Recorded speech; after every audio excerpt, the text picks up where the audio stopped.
Hello, mambo vipi? Naamini uko poa na unaendelea kuifuatilia SL Media Tanzania.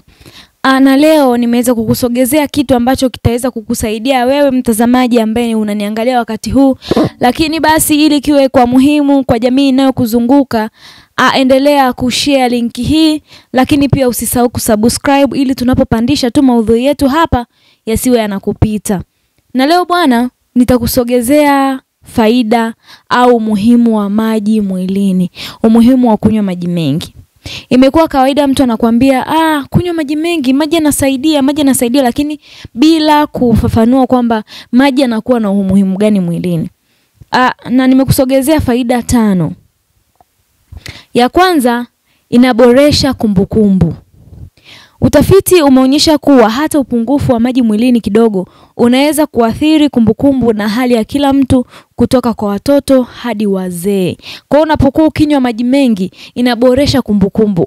Kwa hiyo ni vizuri tukanywa maji mengi ili yaweze kutusaidia kuboresha kumbukumbu zetu, lakini pia upungufu wa maji huathiri ubongo na pia mwili. Na utafiti umeonyesha kuwa hata upungufu wa maji mwilini unaweza kuathiri vibaya hali na kuongeza kwa wasiwasi.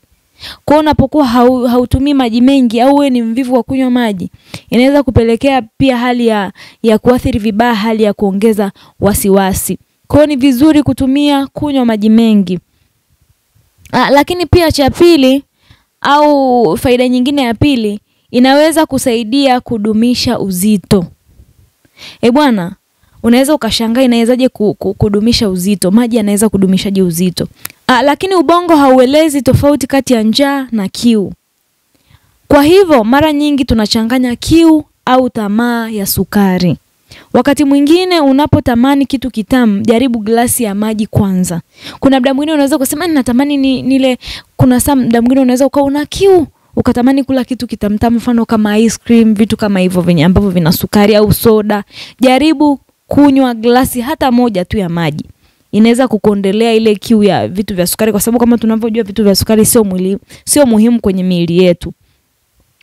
Lakini pia mwili kuwa na maji pia inaweza kusaidia kudumisha uzito.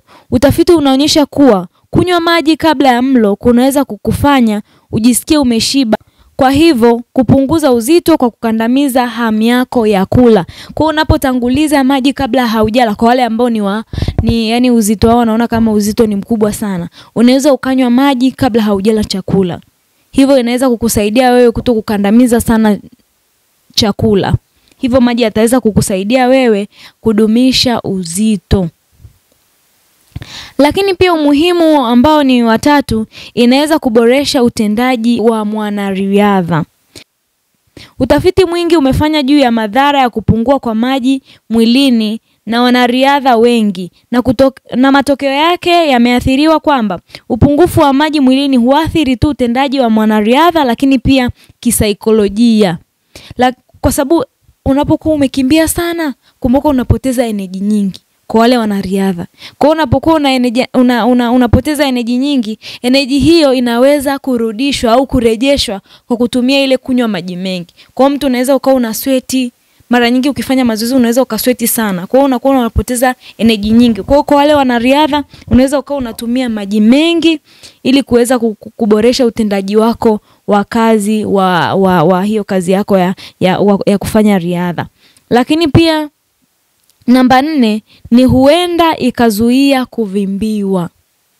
Iwe kwa mtu mzima, mtoto mdogo, maji husaidia kufanya mambo katika mfumo wa mmeng'enyo wa chakula. Hivyo kukaa na maji kunaweza kusaidia kuzuia kuvimbiwa kwa watu wa aina yote. Iwe mtu mzima, iwe mtoto, inaweza kuonekana kuwa maji yana faida sana. Kwa sababu hata tu unapojisikia labda tumbo haliko sawa, jaribu kunywa maji. Kunywa maji tu mengi. Watafiti wengi wamekuwa wakituambia, au wataalamu mbalimbali wa afya wamekuwa wakituelezea kwamba unatakiwa kwa siku labda unywe kiasi fulani cha maji. Jitahidi hata kwa siku kunywa hata glasi 6 mpaka 8. Inaweza kukusaidia wewe. Lakini pia namba 5, inaweza kusaidia afya ya mfumo wa mkojo. Maji yanaweza kusaidia afya ya mfumo wa mkojo. Na upungufu wa maji mwilini unaweza kuongeza hatari ya kutokea au kujirudia kwa mawe kwenye figo kwa baadhi ya watu.